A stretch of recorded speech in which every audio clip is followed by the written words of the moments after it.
Salut, je suis Florence Jeunesse de Flogen Studio et je vous souhaite un bon retour sur ce nouveau Fluidblog. Aujourd'hui, je vais vous expliquer la technique que j'ai utilisée sur ma récente vidéo. Donc, si vous êtes un étudiant ou un passionné du graphisme ou encore même un passionné d'effets visuels, vous êtes au bon endroit. Mais avant tout, voyons voir de quoi nous parlons. Oula, oula, oula, oula. Non, c'est la mauvaise vidéo. C'est la mauvaise vidéo. Non, c'est pas ça. Je parlais plutôt de ça. Voilà, celle-ci.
Alors, débutons.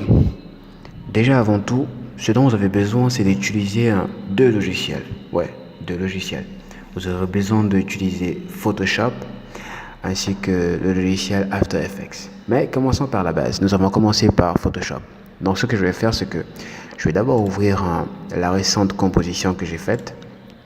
C'était par rapport à la création de logotype, l'animation bien sûr. Ok, là où vous remarquerez que il y a bien le texte 3D, créez votre logotype, le logo Flogen, ainsi que voilà, mon nom qui est marqué en bas, Florence Jeunesse. Bon, on va supprimer les trucs moins importants, comme le logo par exemple.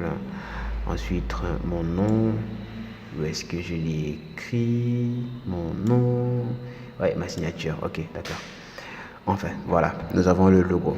Bon, vous remarquerez ici que nous avons le texte sur une partie blanche avec des effets de peinture, noir et blanc. Ouais, c'est tout simplement de la texture que j'ai ajoutée. Et dans les contours, vous remarquerez cet effet orange, rouge, un peu sombre, éclairé. Bah justement, c'est l'effet que nous avons créé pour donner ce look 3D. Donc, sur ce, commençons. Donc, bon, vous remarquerez que sur ma base de composition, oh là là, Windows. Oh là là, je souhaiterais vraiment que je sois sponsorisé. Hein. Ok, alors continuons. Donc, je vais supprimer les trucs qui ne sont pas... Oh là, bon. Là, vous remarquerez que nous avons la texture. Ouais, c'est la texture que nous avons utilisée pour créer cet effet sur le texte. Bah oui, c'est tout simplement une image que nous avons incorporée sur le texte. Donc, ok. Donc, ce que nous avons fait pour créer cela, voici la technique que nous avons utilisée. Nous avons commencé par créer un texte assez basique. Bon, par exemple, on va prendre celui-ci. On va effacer tous les masques. Nous allons effacer tous les masques de composition. Par exemple, là, j'ai effacé la texture que j'ai apportée et ça me crée cet effet cet effet gris un peu laid. Et si on ajoute la texture, bah, on trouve ça. Donc, par exemple, nous avons ici sur la partie texte, créez votre. Bon, je supprime l'autre parce que ça serait un peu trop lent. Le plus important, c'est la base. Donc, créez votre. Si je clique par exemple sur créer votre, c'est un texte tout simple que j'ai créé, un texte que j'ai utilisé. Voilà, c'est un simple texte. Oh là là, Adobe, faudrait vraiment que je sois sponsorisé. Ok, d'accord. Créez votre. Donc, si je clique 2 fois dessus et que je tape par exemple un bienvenue, bon, on va écrire ça en majuscule. Bien,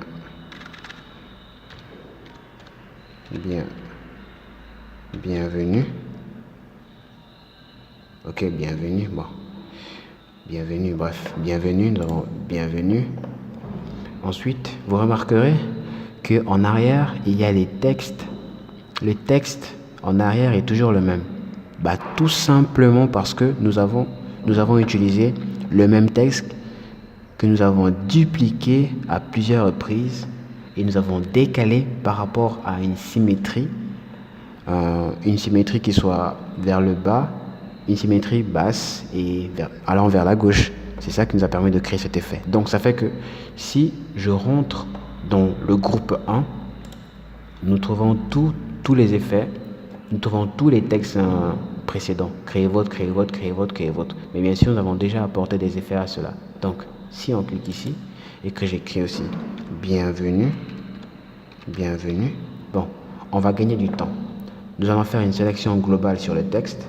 On va faire un CTRL-C pour copier le texte. Ensuite, on va aller sur le deuxième créer votre.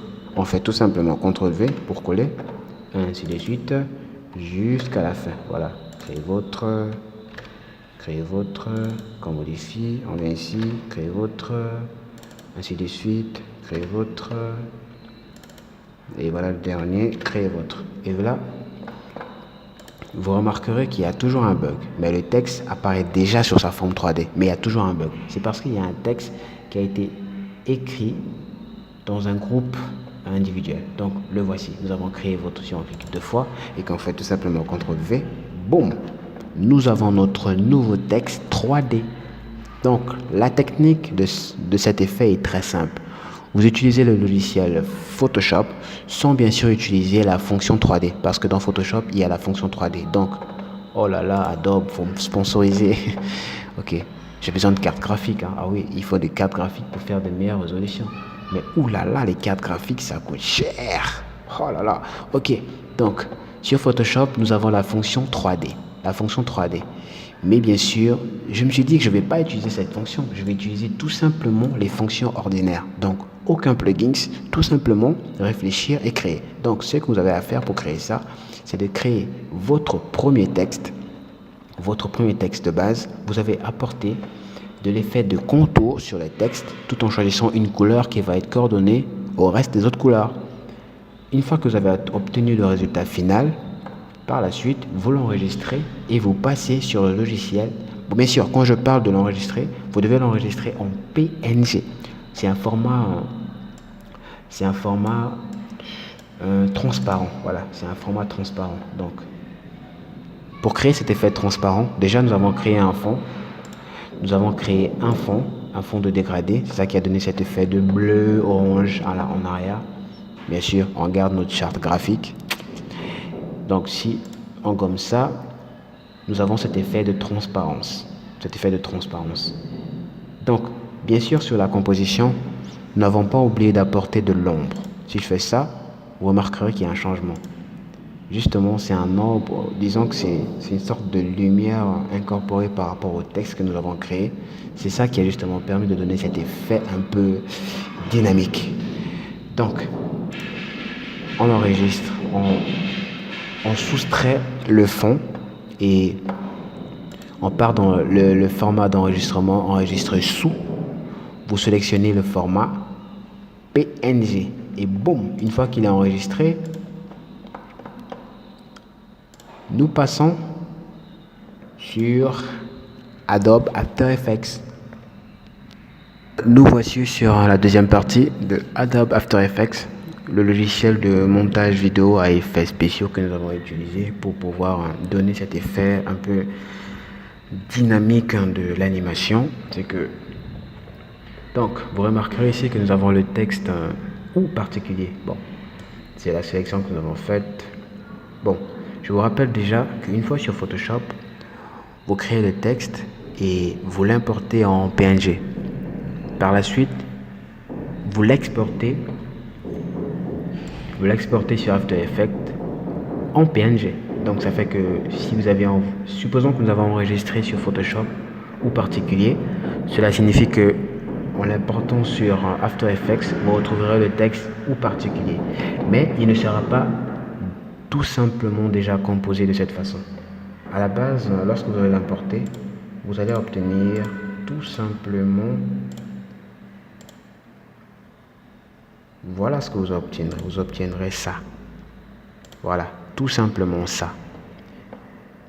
Vous remarquerez que, il est beau, hein? Il est très beau. On sent l'effet 3D, on sent toute sa composition assez dynamique. Ouais, cet effet de texture sur un autre élément. Donc, ce que j'arrive pas à y croire, c'est que j'ai pu créer un effet 3D sur un logiciel de montage photo sans utiliser l'option 3D. C'est tout simplement fantastique. Ah ouais, d'où je confirme que la pratique est vraiment absolue.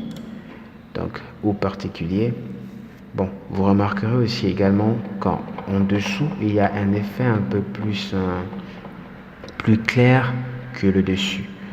C'est tout simplement parce que lors de l'enregistrement sur Photoshop, nous avons pris la sélection PNG avec un effet d'ombre, si vous vous rappelez bien.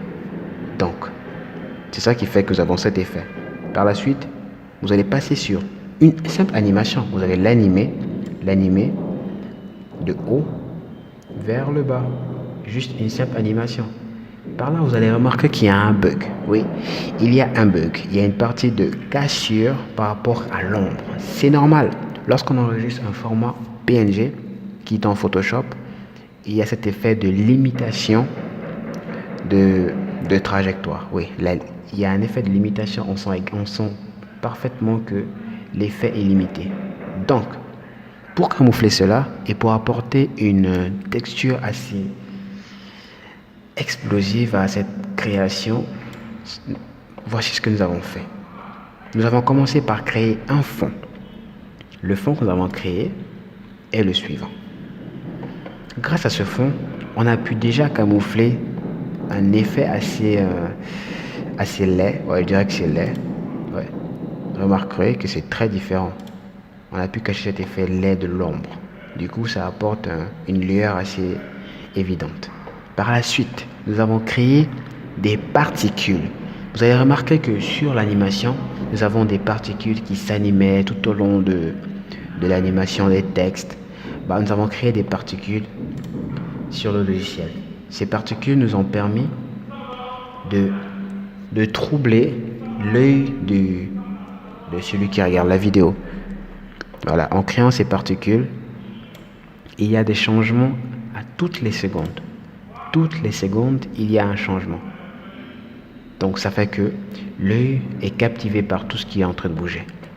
De ce fait, nous avons apporté un autre élément que nous avons nommé une vignette. Une vignette.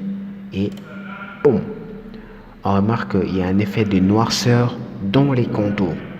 C'est ça qui nous a permis justement de cacher les failles de notre ombre de texte.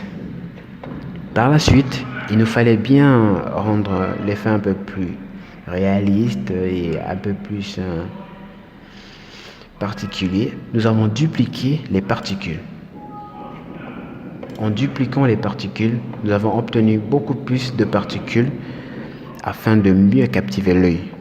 Nous avons apporté également de la correction colorimétrique qui nous a donné un effet un peu plus esthétique. Bon, il ne se fait pas trop remarquer, mais il y a un changement qui a été fait. C'est ça qui a pu apporter de la précision sur les contours de notre texte, sur notre image PNG. C'est une image et non un texte. Et de là, nous avons ajouté un effet de caméra qui nous a permis de jouer avec la 3D. Donc, j'espère que ce premier partage de connaissances a été utile. Et je pense vraiment. Et justement, je vais répondre à une question. J'ai reçu un message il n'y a pas longtemps sur LinkedIn. Il y avait un certain nombre d'étudiants de la SUP-IMAX qui m'ont demandé si je pourrais faire des petits événements par rapport à ça. Et je pense... Alors, voici ma réponse. Je dirais plutôt oui. Oui. Donc, j'espère que vous avez aimé ce premier partage. Mon nom est Florence Genèse de Flogen Studio et nous voyons très bientôt.